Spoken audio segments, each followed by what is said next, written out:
माननीय श्रोतागण नमस्कार। आज का डिस्क्रिप्शन है वृद्धा पेंशन के बारे में कुछ कहना है। वृद्धा पेंशन जो है भारत सरकार के तरफ से राज्य सरकार के तरफ से लागू है। 1000 रुपया मिलता है प्रति माह। तो अभी दुख के साथ ये कहना पड़ता है कि 5 महीना से वृद्धा पेंशन 1000 रुपया नहीं मिला।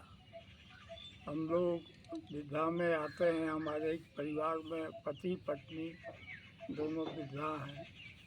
1000 रुपया दोनों को नहीं मिला।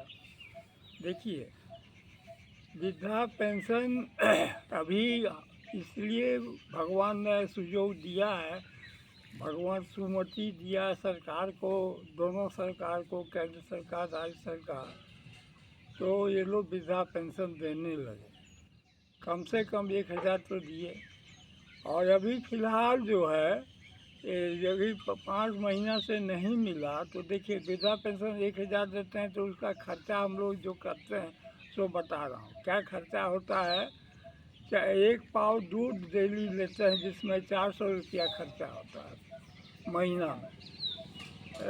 एक ठो सेब फल उसको काट के खाते हैं, सेब फल, तो वो भी करीब करीब 600 रुपया मतलब हो गया कि महीना में खर्च हो जाता है उसके पीछे। अभी 200 रुपये किलो सेब हो गया है। तो इसलिए 600 और 400 1000 तो ख़त्म। अब रह गया दवाई का खर्चा, मोबाइल जियो मोबाइल रिचार्ज करने का खर्चा, सब मिला करके 1500 लगभग वो भी है। वो पैसा जो है कहाँ से लाएंगे, कैसे लाएंगे, ये हम लोगों को सोचना पड़ता है। ये दूसरी चीज़ है कि आप वृद्धा पेंशन जो है बढ़ाने की बात कह रहे थे, बोल रहे थे, हवा में थी बात, लेकिन वो जो है अभी तक नहीं बढ़ा। और बढ़ेगा तो उम्मीद होगा कि चलो हम लोगों को कुछ और राहत मिल सकता है।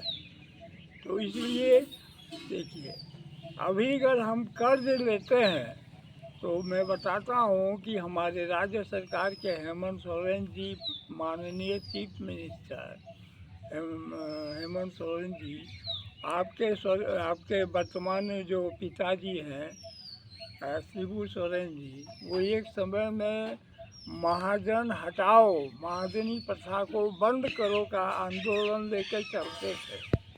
तो हम लोग सुन करके बहुत खुशी होता था कि चलो भाई, तो संकट को दूर कर रहे हैं। और आज का शासन काल में देख रहे हैं कि महाजन लाओ, महाजन बैठाओ। अब हम लोग महाजन जाएँ, 1000 रुपया 5 महीना से नहीं आया तो पैसा नहीं है तो क्या करें? महाजन के पास जाना पड़ेगा, सूदखोर महाजन के पास। तो आप सूदखोर महाजन के पास भेज रहे हैं हम वृद्धा लोगों को, कोई ज़रूरत नहीं, अगर पैसा होगा तो कैसे जिएंगे? तो इसीलिए जो है मैं आपसे अनुरोध करता हूँ कि वृद्धा पेंशन को देखिए, कुछ तो वृद्धा किस्मत के मारे हैं, उनका पुत्र कपूट हो गया है, उसको पुत्र से कोई मदद नहीं मिलता।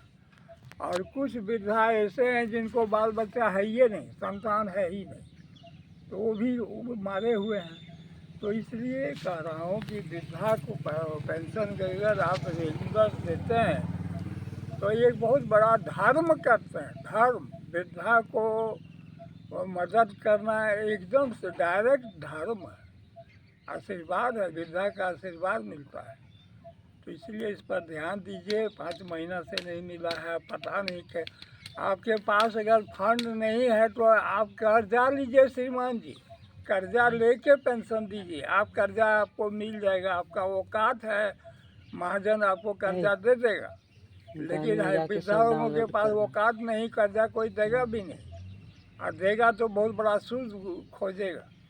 इसलिए आपको जो है वृद्धा पेंशन की व्यवस्था जितना जल्द हो सके मानवता के नाम पर कीजिए और सबको दिलाइए, वृद्धा पेंशन प्राप्त करने दीजिए।